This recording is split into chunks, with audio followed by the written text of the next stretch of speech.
Oke, kita sudah masuk ke sesi tanya jawab. Jadi bagi pemirsa yang di rumah yang ingin mengajukan pertanyaan atau mungkin ada yang kurang jelas terhadap ceramah yang telah disampaikan oleh Kiai Haji Agus Sunyoto, bisa ditanyakan di kolom live chat di YouTube. Ada satu pertanyaan dari Kak Hafid, yaitu pertanyaan seperti ini. Kalau kita lihat di Indonesia sendiri itu kan orangnya terdiri dari banyak budaya. Jadi dari Sabang sampai Merauke budayanya berbeda. Nah, itu kira-kira bagaimana budaya ini bisa berperan dalam memberantas atau menghalang adanya wabah? Saya kira masing-masing suku di sini itu punya tradisi budaya untuk menghalau wabah, ya. Dan ada kemiripan-kemiripan, ya, satu suku dengan suku yang lain. Ya, seperti tadi misalnya yang zaman kuno disebut Usadaniti, melakukan upacara di larung sesaji dan sebagainya di laut, di pantai. Itu hampir ada kemiripan.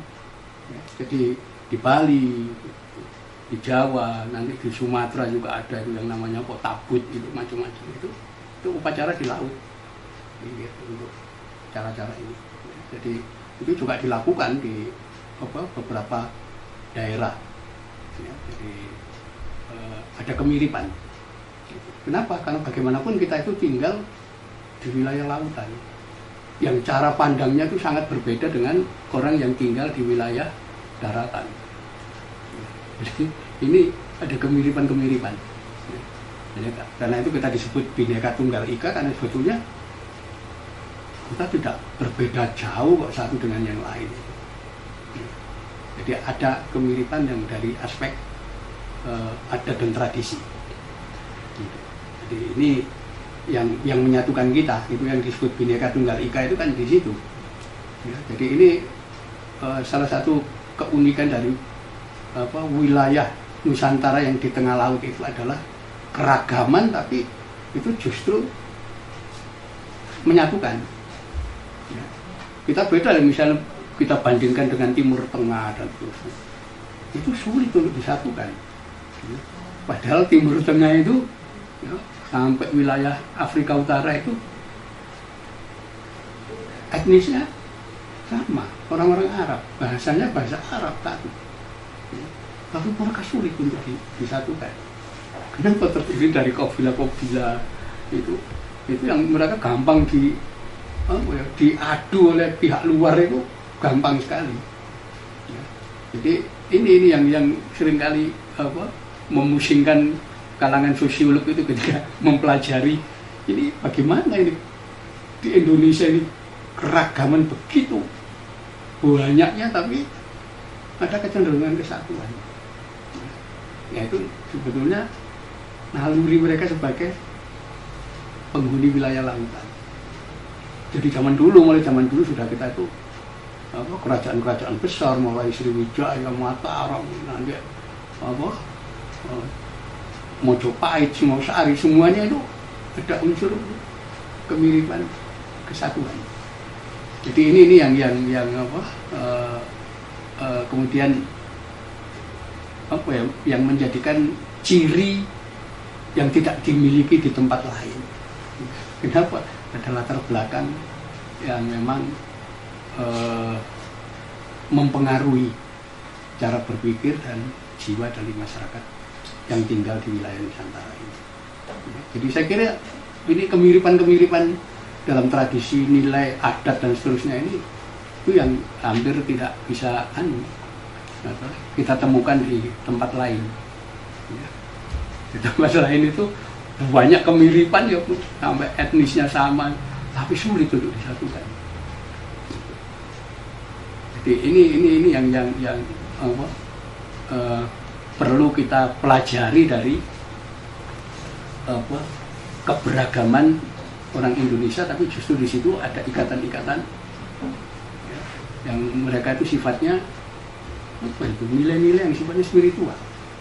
Ya, saya baru kemarin itu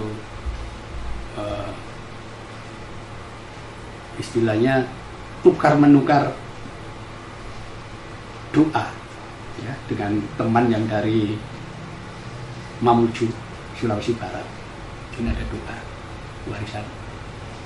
Ternyata ada kesamaan itu loh. Ini sekalipun bahasa, ya, bahasa sana ada campuran dengan bahasa Mandar, bahasa Makassar, bahasa itu ternyata satu.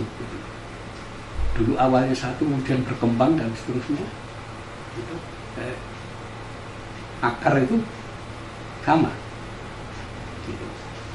Oh, ini kalau diungkapkan dalam bahasa Jawa, ternyata bunyinya begini. Kalau dalam bahasa Goa, bahasa Palu, bahasa apa, orang-orang Mandar dan itu kelihatannya beda, tapi sebetulnya intinya satu. Bahkan ada sebuah kitab,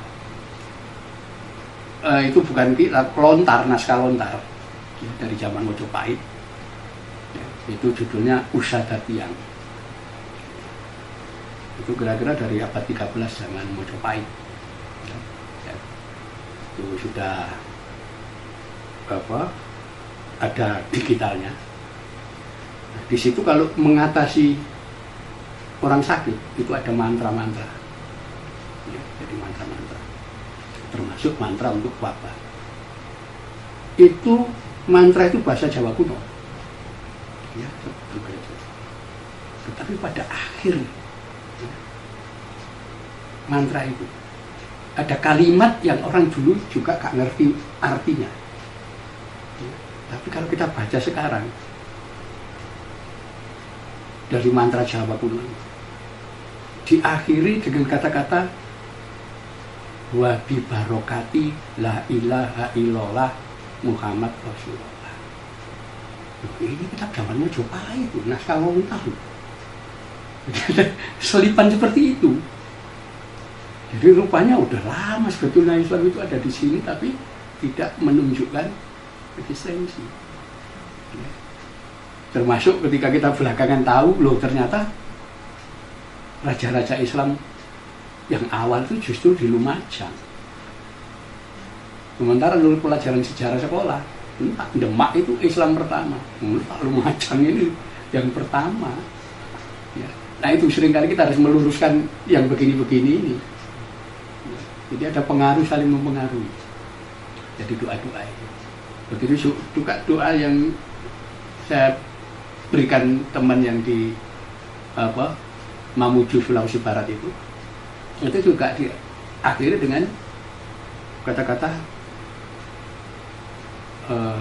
bi barokah la ilaha illallah. Itu padahal bahasa Goa campur bahasa Mandar. Jadi ada kemiripan-kemiripan. Jadi saya kira begitu ya. Jadi ada tuh pembacaan apa, ngatasi wabah itu selalu menyebut Rasulullah, karena Rasulullah yang pertama kali menjadikan Madinah itu bebas dari wabah. Sampai sekarang ya, kemarin yang kena itu kan dari Riyadh ya, dari ya, keluarga raja itu kan tinggalnya di Riyadh itu 150 orang itu, ya, itu kena. Ya, Madinah enggak. Dan ini kita lihat juga keyakinan orang-orang di Amerika ya, sebagai tokoh-tokoh ya, di Amerika, terutama orang-orang Yahudi, mereka memilih tinggal di Madinah ya, apakah Madinah yang di New York, Madinah yang di Washington ya, Madinah yang di Florida. Jadi di Amerika itu banyak tempat namanya Madinah, juga tempat namanya Mekah. Apa? Nah ini kan bukti bahwa orang Indian zaman kuno, Iroquois macam-macam itu belum Muslim. Ya. Mereka tinggal di Madinah. Kenapa? Yang mereka yakin distrik Madinah ini nggak bakal kena wabah. Ya. Itu keyakinan mereka. Ya kita nggak ngerti, kita seolah-olah Madinah itu hanya ada di Saudi Arabia. Tidak, di Amerika banyak tempat dinamai Madinah. Dan itu jadi hunian tokoh-tokoh konglomerat itu pasti tinggal di wilayah itu. Ya, jadi, itu keyakinan yang kita nggak tahu. Gitu. Bahkan kita nggak tahu kalau di Amerika itu ada tempat namanya Mekah dan Medina itu. Ya. Tapi faktanya seperti itu. Nanti silakan aja dibuka GPS macam-macam, cari tempat namanya Medina, Mekah, di mana saja di Amerika. Ya. Nah itu keyakinan. Ya. Itu tradisi budaya kayak begitu itu. Ya, pengaruhnya, oh ini ada hubungannya dengan ini ternyata. Ya memang gak rasional. Ya. Tetapi itu seringkali jadi jalan keluar dalam menghadapi hal-hal yang sifatnya kayak wabah corona ini kan irasional sekali ini. Menurut ilmu kedokteran harusnya yang kena ini kan orang yang jorok-jorok itu, negara-negara terbelakang yang kesehatannya baik. Ternyata faktanya enggak. Yang kena itu negara maju semua. Wuhan itu kota megapolitan loh itu. Kebanggaannya Cina itu. Justru malah kena lebih dulu. Daerah-daerah yang terbelakang itu nggak kena. Jadi saya kira itu tentang keragaman yang ada di Nusantara itu ternyata ada kemiripan nilai. Ya. Terus ada pertanyaan selanjutnya. Kita tahu Kiai nulis buku Atlas Wali Songo. Nah dari yang ditulis Kiai sendiri, ada nggak hikmah masa lalu yang bisa diterapkan pada saat ini untuk memerangi wabah? Ya saya kira kan masih kita lanjutkan itu warisan Wali Songo itu. Ya itu termasuk membaca doa-doa. Ya. Itu masih, ya, saya masih ingat awal itu sekali ya Mustafa Akil, ya, itu di pesantren Kempek itu jalan keliling kampung. Ya itu tadi membaca apa? Li khamsatun ufi biha itu karolabail khatimah al-Mustafa wal Murtado wa nahuma wa Fatimah, jalan diikuti yang lain. Itu kan masih warisan zaman kuno untuk mengusir wabah. Dan seperti tadi yang saya katakan, lo buktinya sampai sekarang nggak ada santri sama kiai yang kena corona. Itu. Pertanyaan selanjutnya, tadi wabah yang tahun 1910 kan pada zaman kolonial. Nah pada saat itu kan dilakukan karantina wilayah atau yang kita sebut sekarang lockdown. Nah itu apakah itu yang melakukan karantina wilayah itu pemerintah kolonial untuk menghindari penyebaran wabah atau bagaimana? Iya, pemerintah kolonial. Karena kan mereka sudah tidak menggunakan tradisi lagi. Tidak ada lagi itu larung sesaji macam-macam di pantai, tidak ada. Kenapa? Yang kena langsung dikarantina. Yang kena orang ketakutan semua. Jadi memang di bawah pemikiran kolonial. Jadi dilakukan lockdown. Iya, dilakukan lockdown. Jadi orang-orang ini diisolasi. Ini yang sakit diisolasi, sakit diisolasi. Ya. Tapi dokter kolonial sendiri nggak mau datang ke lokasi situ. Itulah akhirnya apa? Dokter Wahidin Sudirohusodo itu datang ke Malang ya. Tanpa APD loh itu. Zaman itu. Ya, tapi alhamdulillah beliau selamat ya sampai tertular. Ya, itu yang harus kita catat. Jadi ini apa? Logika berpikir kolonial. Ya. Dan seolah-olah tidak ada usaha yang terorganisasi untuk mengusahakan agar wabah ini apa, bisa dijalankan melalui apa, pemecahan yang sifatnya tradisi, ya, yang sudah terbukti selama ratusan tahun kok. Nggak pernah ada wabah sampai menelan korban ribuan orang, itu nggak ada. Ya, kecuali ya, tahun terbesar tahun 1918 sampai 1920. Dan dulu kan memang belum ada vaksin macam-macam, belum ada. Tetapi dulu memang masyarakat tradisi itu kalau sudah ada pagebluk itu otomatis isolasi diri, tidak boleh ada yang keluar. Ya, jadi itu sudah jadi nilai-nilai di sini. Kalau ada pagebluk, udah jangan ada yang keluar. Semua berada di dalam rumah, nggak perlu diperintah kayak sekarang. Jadi itu tradisi-tradisi begitu itu yang kita sekarang putus itu.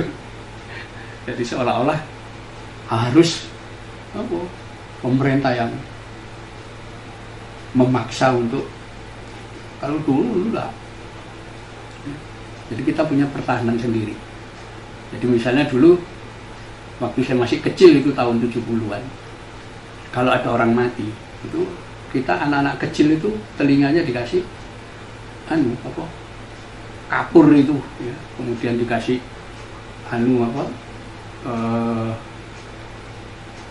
kunyit, ya, dan sebagainya itu. Kenapa? Untuk menolak pengaruh kemungkinan kalau ada yang hal tidak baik, virus atau apa dari orang yang mati itu jangan sampai kena ke anak-anak. Jadi sebabnya orang-orang kalau dari kuburan atau dari tempat mana itu wajib mencuci kaki, tangan, ya, dan kemudian mandi. Apalagi setelah ngantar orang dari pemakaman, itu tradisi kita, kamu wajib mandi. Nah itulah zaman modern itu hilang, itu nggak ada. Padahal zaman dulu harus. Zaman dulu tiap rumah itu, kalau kita lihat konstruksi zaman dulu, tiap rumah itu di depan rumah pasti ada gentong. Ya, jadi orang mau masuk rumah itu harus cuci tangan dulu.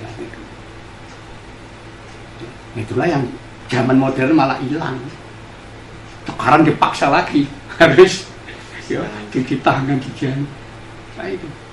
Jadi sudah lama sebetulnya kita punya tradisi, ya, untuk menolak wabah penyakit menular macam-macam. Sudah lama kita punya. Cuma itu pelan-pelan ditinggal karena apa? Ya, cara berpikir modern hanya menggantungkan pada rasionalitas saja. Saya kira itu. Jadi zaman dulu itu orang-orang sudah paham sekali. Kebiasaan-kebiasaan zaman dulu itu berubah. Nah ini yang perlu kita kembalikan. Jadi, misalnya kebiasaan orang zaman dulu itu kalau makan tidak boleh makan dalam keadaan hangat atau panas. Zaman dulu kayak begitu. Itu sebabnya dulu di Jawa itu ada alat namanya iyan. Iyan itu terdiri dari anyaman bambu. Itu kalau orang habis menanak nasi itu mateng, itu dilempar ke iyan. Nah, di situ dikipasi sampai dingin, baru nanti dimakan. Sekarang itu berubah, makan harus panas. Kenapa? Nah, itu ada magic chair. Makanya itu, wah kita gak karu-karuan sekarang. Ya. Namanya soto itu sudah panas, nasi panas, akhirnya campur jadi bubur soto. Rasanya gak karu-karuan. Ya. Padahal dulu gak boleh. Jadi tidak boleh makan panas atau hangat, semua dalam bentuk dingin. Ya memang begitu tradisi kita. Tapi karena tuntutan kehidupan modern dengan pengaruh, ya, yang datang ini berubah semua. Akhirnya di situ makanan instan itu seolah jadi konsumsi kita sehari-hari. Dulu padahal jarang, nggak boleh orang makan-makan begitu itu. Ya, ini perubahan-perubahan ini membawa pengaruh yang luar biasa. Karena itu saya berharap nanti warga Nahdien ini itu mulai melihat lagi tradisi-tradisi warisan zaman dulu. Dan untuk apa? Diterapkan lagi zaman sekarang. Nah, ya buktinya sekarang malah kudu diperintah sama pemerintah. Ya. Harus mencuci tangan, harus ini. Padahal dulu udah tradisi. Jadi kebiasaan-kebiasaan orang zaman dulu itu luar biasa sebetulnya untuk kehidupan ini. Ya semua kemudian berubah sesuai dengan logika pemikiran modern. Ya. Yang sebetulnya ilmu-ilmu modern itu kan ilmu sifatnya spekulatif. Ya. Yang selalu berubah setiap saat. Saya kira itu yang saya kira. Ada pertanyaan lagi. Jadi kan ada pertanyaan bagaimana tanggapan Kiai Agus dengan isu wabah ini itu pertanda Sabdo Palon lagi janji. Sabdo Palon itu tokoh fiksi, nggak ada dalam fakta itu. Itu kan dongeng zaman kolonial. Ya. Itu udah bikinan orang-orang Freemason itu. Ya, abad 18 itu. Jadi nggak ada itu. Termasuk Jongko Joyoboyo, itu bikinan baru. Kenapa disebut Jongko Joyoboyo? Ya Jongko. Ya, kita tahu Jongko itu simbolnya siapa itu? Nggak ada. Dalam naskah-naskah kuno itu nggak ada. Jadi banyak naskah-naskah baru sebetulnya itu bikinan Freemason. Ya. Teosofi, jaringan itu semua yang bikin. Nggak ada tokoh Sabdo Palon itu. Tokoh fiksi yang baru dimunculkan sengaja untuk merusak Islam di Nusantara, khususnya di Jawa. Nggak ada itu lagu janji Sabdo Palon, nggak ada. Baca itu naskah-naskah kuno itu, nggak ada tokoh itu. Itu baru muncul ya pasca perang Diponegoro nanti. Bisa itu. Nanti muncul Babat Doho, Babat Kediri, ya. Kemudian apa? Termasuk Pararaton, Kidung Sunda itu naskah baru semua. Ya. Yang sebagian besar tidak ada dalam fakta itu. Ya. Kita jangan sampai terjebak dan terperangkap ke dalam isu-isu begini ini. Karena memang tujuannya memang ya nggak bagus memang. Saya kira itu. Ada pertanyaan lagi. Lihat keadaan sekarang yang bukan hanya wabah, tapi juga tindak kriminal yang dimarak-maraknya. Jadi bagaimana saran atau kritik dari Yai, apa yang kita lakukan biar kita itu bisa terhindar? Nah ini kita logika kita itu sudah diputar-putar gak masuk akal. Ya, jadi di situ. Jadi misalnya dalam kondisi wabah seperti ini, itu tiba-tiba ada kebijakan narapidana dilepas. Itu di negara manapun nggak ada itu. Logika apa ini? Akhirnya napi. Begitu mereka keluar nggak ada kerjaan, mereka harus hidup. Ya melakukan tindak kriminal lagi. Akhirnya nggak terkaruan. Jadi sekarang ini masyarakat terutama di daerah-daerah ini itu selain sudah tegang ya ketakutan dengan penularan virus corona, juga tegang juga dengan kriminalitas yang diciptakan 30.000 orang itu nggak sedikit itu. Mereka melakukan itu. Berita-berita kan sudah kelihatan yang ditangkap itu ternyata loh ini baru dilepas tadi. Ternyata melakukan tindak kriminal. Dan jangan lupa di daerah-daerah seperti pedesaan begini itu ancaman yang ditakuti juga muncul. Ya, apa? Bank kredit daerah-daerah itu mereka menekan para pengutang. Jadi mereka nggak mau para pengutang ini mengundurkan jadwal pembayaran. Ya. Kalau ada surat dari kepala desa, baru mereka mau mengundur jadwal karena virus corona. Kalau enggak tetap ditagih. Jadi debt kolektor ini juga menakutkan bagi penduduk desa. Ya. Jadi ini yang kita lihat, kenapa? Loh, kita tinggal di desa, masalah-masalah itu tahu. Jadi seolah-olah kita bertubi-tubi itu ancaman itu ada. Ya. Selain virus corona, kriminalitas, juga debt collector. Nanti akan ada tambah apa lagi ini. Jadi masyarakat kita tertekan seolah-olah ada perlindungan ini dari pemerintah. Belum lagi nanti Poso itu dimunculkan lagi. Kantor polisi diserang. Kemudian mengancam penduduk untuk di tengah corona ini. Jadi makin gak karuan ini. Saya kira harus ada tindakan tegas itu dari pemerintah dalam rangka untuk melindungi masyarakat. Ya, dapat itu kiriman itu loh. Polisi di kantor polisi diserang.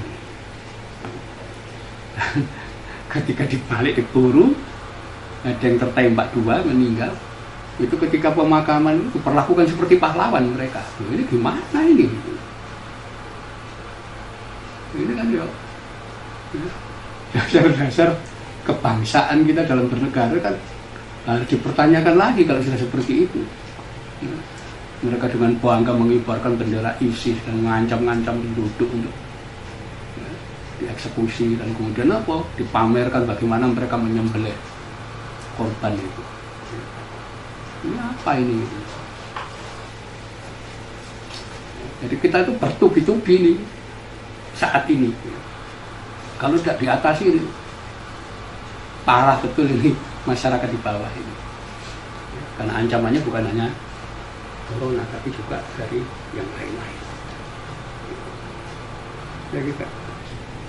Pertanyaan selanjutnya, apa ada resep pengobatan khusus versi Kalimah harus ada? Resep pengobatan terhadap ini mungkin wabah corona versi Kalimah harus ada. Belum tahu ya. Pengobatan Kalimah bisa ada itu.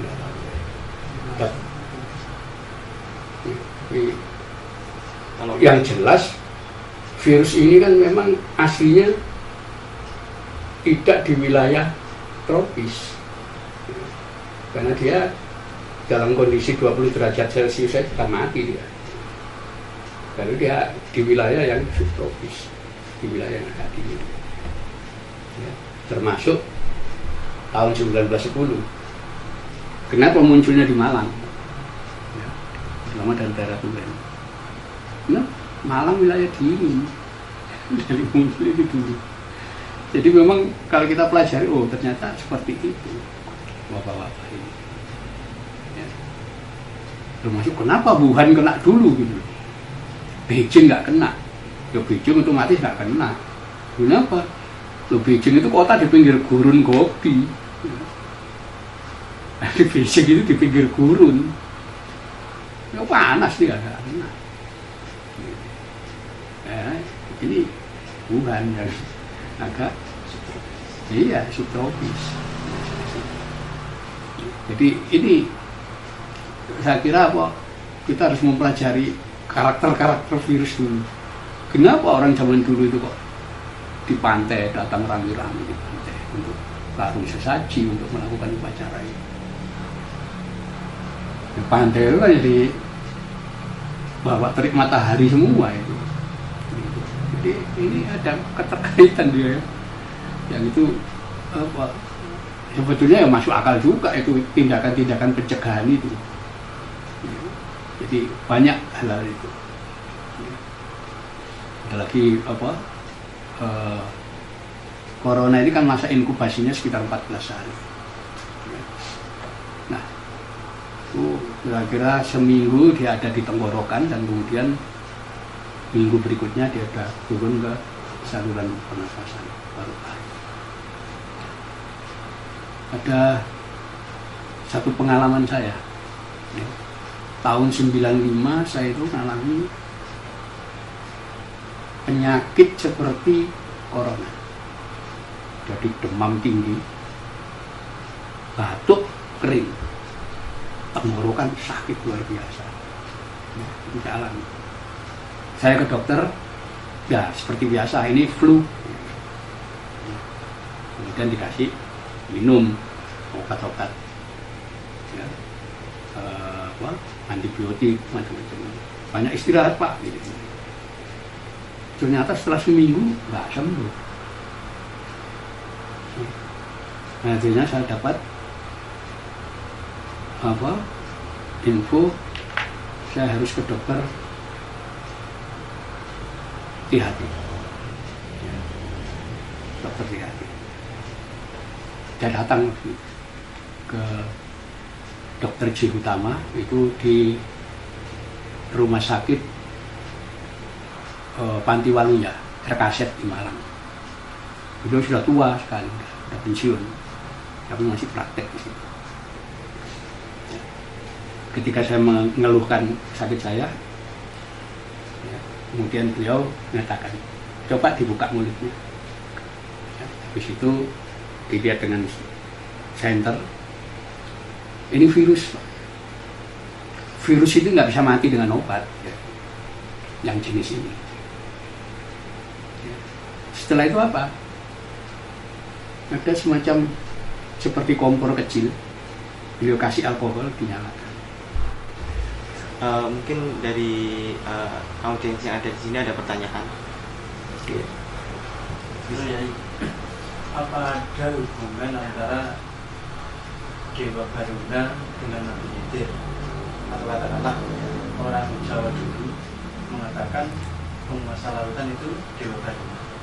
Kalau orang Islam kan Nabi Khidir. Apa ada sinkronisasi antara Dewa Baruna dengan Nabi Khidir? Iya. Jadi tokoh Baruna ini ya hidup kira-kira berapa ribu tahun sebelum Masehi. Ya, saya menduga beliau itu nabi zaman kuno. Ya seperti Nabi Khidir begitu. Kenapa saya katakan beliau itu seperti nabi zaman kuno? Karena beliau itu manusia, punya keturunan. Ya, dan keturunannya itu nanti melahirkan beberapa orang raja di Nusantara. Ya. Itu lepas bahwa Baruna itu di India sana diyakini sebagai dewa, ya, bukan manusia. Tapi saya membaca itu manusia, ya. Jadi mungkin nabi zaman kuno. Ya. Kan Islam itu meyakini ada nabi itu 124.000 kan. Ya, mungkin salah satunya Baruna itu, ya, nabi zaman kuno yang menguasai wilayah di lautan. Kenapa? Karena disebutkan kediamannya dia, Baruna itu tinggal di Baruna Dipa. Baruna Dipa itu sebutan untuk Kalimantan. Nama kuno Baruna Dipa. Peninggalannya tinggalnya dia itu di tempat namanya Barunai. Brunei itu.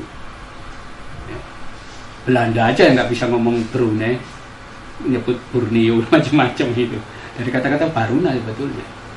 Artinya kan ini manusia sebetulnya. Jadi mungkin nabi zaman kuno yang seperti Nabi Khidir begitu. Dan kita lihat itu di Ramayana itu bagaimana beliau dengan bidadari dari Indraloka namanya Urwasi itu punya anak namanya Resi Agastya. Artinya keturunan ada. Ya. Resi Agastya inilah yang menjadi manusia pertama dari Indonesia datang ke India, dan beliaulah orang yang pertama kali mendirikan asrama, lembaga pendidikan di sana. Ya. Agastya inilah yang mengajarkan ilmu pengetahuan di India Selatan sana, dan termasuk dianggap yang nyusun tata bahasa Dravida, tata bahasa Tamil. Dari Brunei. Ya dari Kalimantan, wong anaknya Baruna. Ya, jadi di situ. Nah, cuman di akhir hidupnya beliau diceritakan kembali ke selatan, kembali ke Nusantara. Karena itu orang-orang di India sana merasa kehilangan, di mana tokoh ini sekarang. Sampai 2 orang profesor, Profesor Rajam Teran itu pernah nemui saya di Malang ini, menanyakan tentang tokoh Agastya ini. Karena saya sempat menulis dalam buku Rahwana Takwa ini kisah tentang si Agastya. Rupanya mereka baca dan menanyakan. Ya, saya katakan ini yang di Nusantara disebut dengan nama Bathara Guru. Kenapa? Karena mengajarkan ilmu pengetahuan kepada manusia. Jadi disitulah nanti keturunan-keturunannya itu ada menjadi raja di berbagai daerah Nusantara. Ya. Bahkan sebagian keturunannya jadi raja di Champa sana, ya. Kamboja. Nah, kita keturunan dari Bathara Guru, Agastya atau Kumbayoni. Artinya ini manusia, keturunannya Dewa Baruna. Gitu. Jadi ini ya, yang dianggap Baruna itu penguasa untuk menaklukkan penyakit yang bisa dilihat mata maupun yang tidak bisa dilihat mata. Jadi orang dulu sudah membagi begitu. Oh, ini masuk berisa, ini ditimbulkan oleh nyamuk, oleh jentik-jentik, oleh cacing, macam-macam yang bisa dilihat mata. Tapi ini adrisa ini, ya, yang masuk ke rimaya, makhluk yang nggak bisa dilihat mata. Ya bu, jenis virus-virus itu yang nggak bisa dilihat mata. Jadi, itu semua di bawah pengaruh kekuasaan Baruna. Jadi saya kira mungkin sama dengan Nabi Khidir. Ya, gitu. Tapi kan itu butuh kepercayaan aja. Ya, nggak bisa dibuktikan dengan fakta ilmiah. Ya, seperti Nabi Khidir yang selalu muncul di perairan, Baruna juga sama. Sampai sekarang. Iya, zaman dulu ya diyakini seperti itu. Jadi orang Bali masih percaya dengan Baruna yang kadang-kadang muncul sampai saat ini. Loh iya ya kan, mereka masih adakan upacara di laut itu. Dalam sesaji macam-macam kan ada upacara begitu. Mereka menyebut apa itu, krimi cikisa itu. Gitu. Artinya apa? Ya untuk mengusir wabah. Dan sampai sekarang kita belum dapat informasi kabar bahwa ada orang Bali yang kena corona. Yang kena itu orang asing semua yang ada di sana. Sama dengan santri-santri. Itu juga belum ada yang kena itu. Karena masih menjalankan tradisi lama ini. Di petanya kosong memang. Jadi di peta wabah itu kosong. Kosong. Gitu. Jadi yang kena ya orang-orang asing yang datang di sana. Jadi penduduk pribumi lah ada yang kena.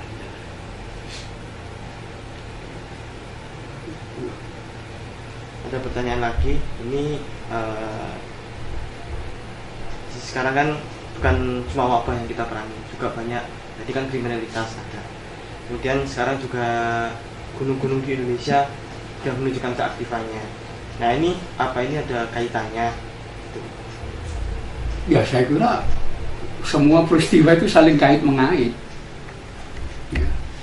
Jadi kalau kita lihat dari sejarah manusia-manusia zaman kuno, ini kan seperti mengulang orang-orang zaman kuno dulu. Jadi zaman dulu kekuasaan Raja Namrud itu, waduh, kekuasaan yang luar biasa itu. Ya. Bikin menara tinggi-tinggi, teknologinya juga luar biasa. Konflik dengan Nabi Ibrahim, ya. Arogansinya seperti itu, bakar Nabi Ibrahim macam-macam, sampai kemudian Nabi Ibrahim dapat perintah untuk pergi dari kota Ur. Kota Ur itu kota di sebelah selatannya Baghdad. Itu kota purba, kota zaman kuno. Nabi Ibrahim dengan keponakannya Nabi Lut itu pergi meninggalkan kota Ur. Itulah beliau berjalan sampai ke wilayah Mekah di Jazirah Arab. Jadi aslinya Nabi Ibrahim itu orang di Irak sana, orang yang dari bangsa berperadaban besar, Namrud. Kekuasaan dan kebesaran Namrud itu yang dia banggakan. Akhirnya apa? Hancur karena apa? Lalat tuh. Itu dalam cerita kan begitu. Didatangi lalat juta-jutaan.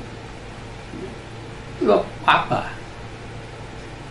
Akhirnya Namrud sendiri hidungnya kemasukan lalat. Nah, gimana raja besar kalah dengan lalat? Ya, arogansi manusia ditunjukkan dengan kekalahan yang memalukan oleh lalat. Ya. Fir'aun luar biasa, Fir'aun itu. Mana ada yang menguasai? Apa? Melawan Nabi Musa yang mimpin budak-budak Israel. Budak ini yang dilawan ini. Akhirnya apa? Hancur di laut. Apa? Melawan budak. Karena itu peristiwa memalukan itu, raja besar kalah dengan kawanan budak itu. Kita selalu melihat itu. Ya. Nanti kita baca Ramayana misalnya. Oh, raja besar Alengka. Ya, itu nanti bisa kita lihat ketika Hanoman menyusup ke kerajaan Alengka. Dia lihat dari atas benteng itu, luar biasa kebesaran ini. Dia melihat senjata-senjata yang ada di dalam Alengka itu luar biasa, nggak bisa dikalahkan Rahwana. Maka dikatakan dewa pun kalah kok sama Rahwana. Ternyata apa? Dikalahkan dengan kawanan yang disebut suku Wanara. Itu suku telanjang yang masih belum punya peradaban. Ya, itu silakan dibaca Walmiki. Oh, suku Wanara maksudnya bukan binatang kera, bukan. Sebetulnya nama suku itu. Suku terbelakang. Wanara, ya. Ya, itulah orang yang masih telanjang. Ya. Yang itu saking apa? Primitifnya. Ketika Laksmana, adiknya Rama itu mengangkat busur, kemudian apa? Tali busur ditarik begini. Tiung. Itu mereka sudah heran. Oh, itu busur panah itu nggak ngerti. Itu sebabnya perannya itu memakai apa? Batang kayu, tongkat, ya, batu. Rahwana yang begitu kalah dengan kawanan masyarakat primitif itu. Ya, hancur, jatuh. Di situ. Nanti juga abad pertengahan, kerajaan-kerajaan itu luar biasa, kemajuan teknologi yang ya, termasuk itu zaman dinasti Abbasiyah. Ya. Itu awal-awal bank itu pertama Abbasiyah yang mengenalkan sistem perbankan, teknologinya, ilmu pengetahuan. Ternyata dihancurkan oleh Siapa? Orang buta huruf namanya Genghis Khan. Wah, itu kan. Hancur itu negara-negara kita maju. Jadi kita akan melihat pengulangan sejarah. Iya. Peristiwa-peristiwa ini ternyata apa? Allah itu ingin menunjukkan bahwa arogansi manusia itu akan dihabisi oleh hal-hal yang kecil. Jadi kita bisa lihat arogansinya Cina itu, wah karena teknologinya maju, punya nuklir, punya macam-macam, perang ekonominya udah maju. Amerika juga sama, akhirnya ngadepi virus kecil bingung semua. Nah, oh ini pengulangan ini sepertinya peristiwa ini. Allah yang ingin menunjukkan kamu bukan apa-apa. Ya. Arogansimu yang kamu tunjukkan dengan kekuasaan bukan apa. Ya. Bayangkan kapal induk Amerika itu, pasukannya di dalam kapal induk kena corona. Mau ngelawan siapa dia? Ya. Jadi ini fakta gitu. Kita lihat, oh negara nggak mampu menghadapi ini. Ya. Dan lalu kita lihat kenapa negara Bangladesh nggak maju itu nggak kena. Somalia, Uganda, negara Zimbabwe yang under standar lah, itu nggak ada yang kena. Jadi artinya apa, kita bisa melihat Allah mengulangi lagi peristiwa-peristiwa masa lampau untuk apa? Menunjukkan arogansi manusia tidak ada apa-apa. Kalau kita bangga dengan teknologi tinggi macam-macam, buktinya dengan makhluk yang namanya virus nggak berdaya. Mereka tiap hari berapa itu yang dari Amerika yang meninggal sekarang disusul semua. Negara misalnya ini negara-negara maju. Di Indonesia juga sama. Yang kena ini malah masyarakat menengah ke atas ini. Karena itu santri yang merasakan masyarakat bawah, ada yang kena.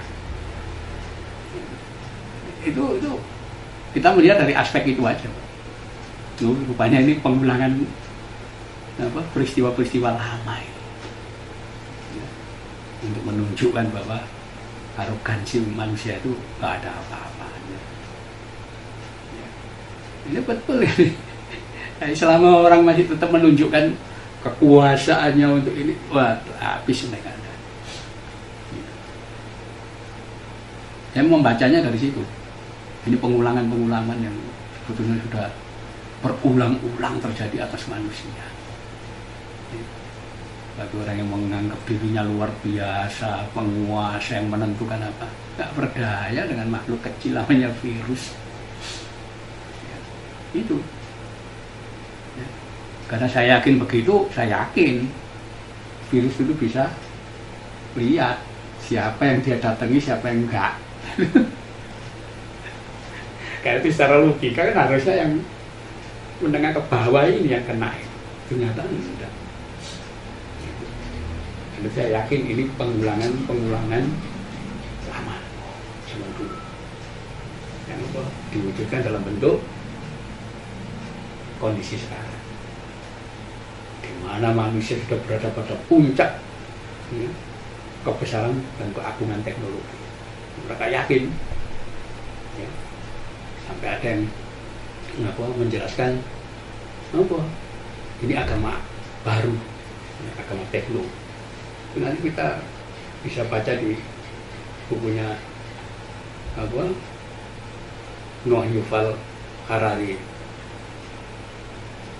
tentang Homo Deus macam-macam. Itu agama ini lagi muncul, agama baru, agama teknologi. Ya, di mana kematian bisa dikalahkan dengan ditemukannya obat-obat baru yang memperpanjang manusia dan seterusnya.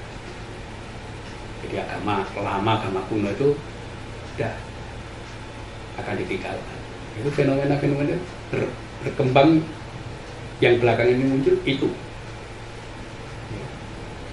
Nah, akhirnya dengan virus begini, nggak berdaya kok mereka. Teknologi apa yang mau mereka pamerkan itu? Yang mereka banggakan itu apa?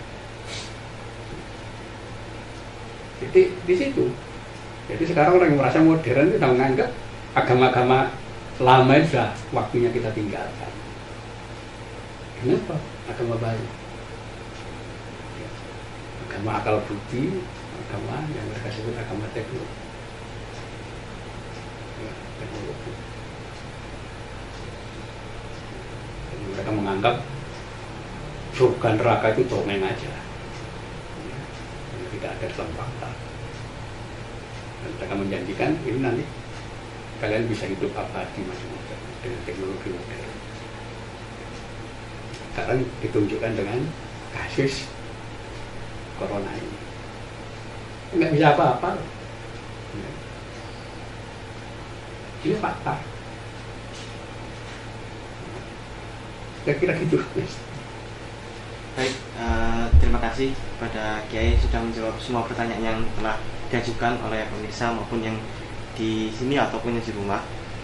Jadi saatnya kita menginjak acara yang terakhir, yaitu doa dan penutup.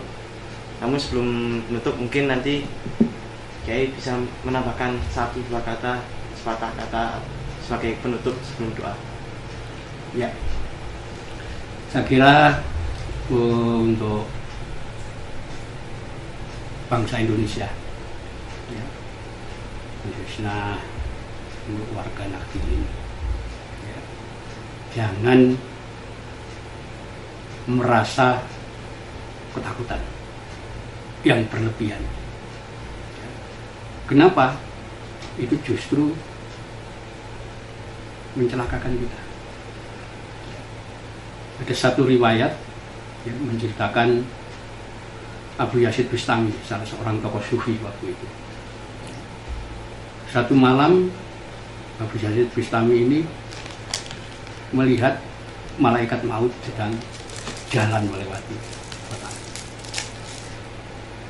Lalu ditanya oleh Abu Bakar, "Hai malaikat, ada apa kamu berjalan terburu-buru?"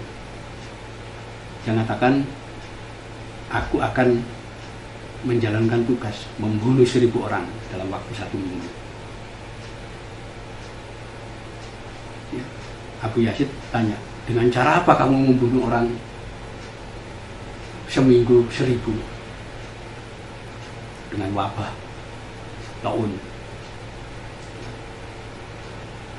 Setelah itu seminggu, ternyata apa? Abu Yazid melihat lagi malaikat maut pergi meninggalkan Damaskus.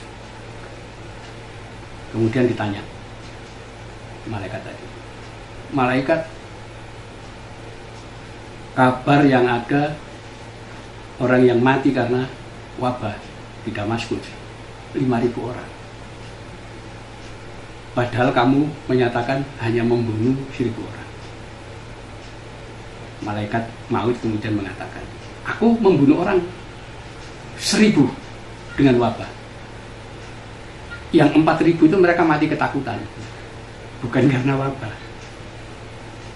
Ini menunjukkan bahwa jumlah orang yang mati karena ketakutan itu lebih besar daripada wabah. Kita bisa lihat kasus Wuhan waktu kemarin. Itu kan sempat orang yang keluar dari Wuhan itu, kenapa? Dibunuh oleh massa itu di jalan-jalan itu, karena mereka takut. Ya, jadi banyak orang yang stres, takut, kemudian sakit, mati, bukan karena virus. Ya, karena itu jangan ketakutan berlebihan, biasa saja.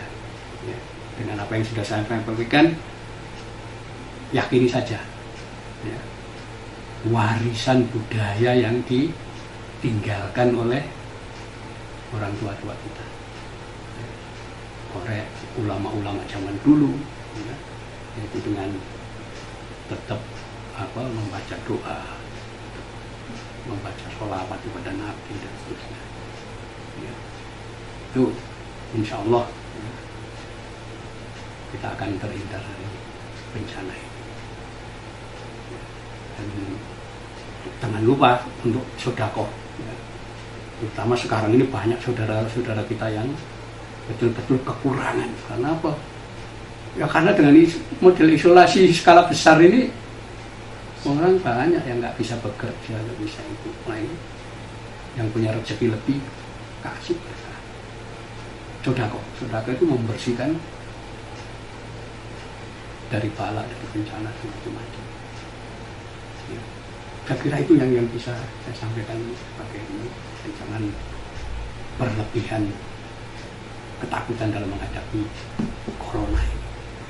Ya, kita orang beriman, ya, yakin aja Allah akan menyelamatkan kita. Ya, kalau kita orang-orang yang memang betul-betul baik, gak merugikan orang lain, gak melakukan kerusakan di dunia ini, gak terlalu arogan, ya, dan ya, insya Allah gak akan kena. Ya. Saya kira itu belum itu. Ya. Mari untuk ini kita berdoa kepada Allah. Allah menjauhkan kita dari segala hal yang menurut, baik di dunia maupun di akhirat, baik di bumi maupun di langit atau di antara keduanya. Bismillahirrahmanirrahim. Allahumma sholli wa sallim ala sayyidina wa ala Muhammadin wa alihi wa sahbihi wa sallam. Bismillahirrahmanirrahim.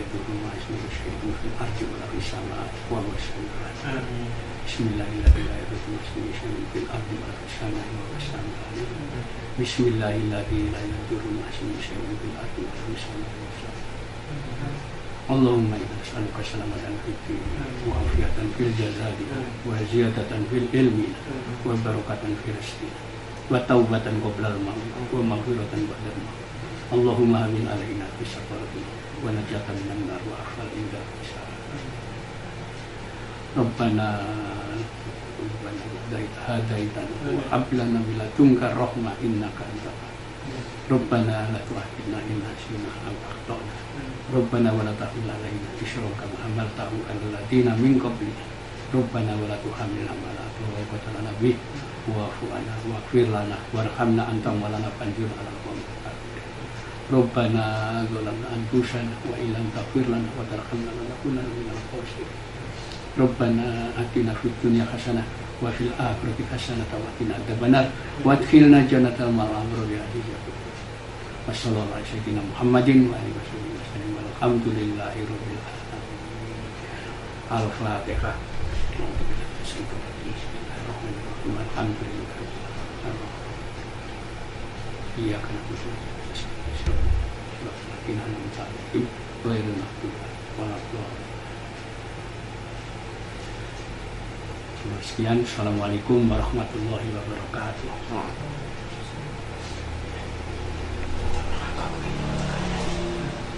Usai sudah acara pada malam hari ini, saya selaku pembawa acara izin membukakan diri. Semoga apa yang telah disampaikan oleh Kiai Haji bermanfaat bagi kita semua, dan mohon maaf apabila ada kesalahan atau kekurangan. Terima kasih. Wassalamualaikum warahmatullahi wabarakatuh.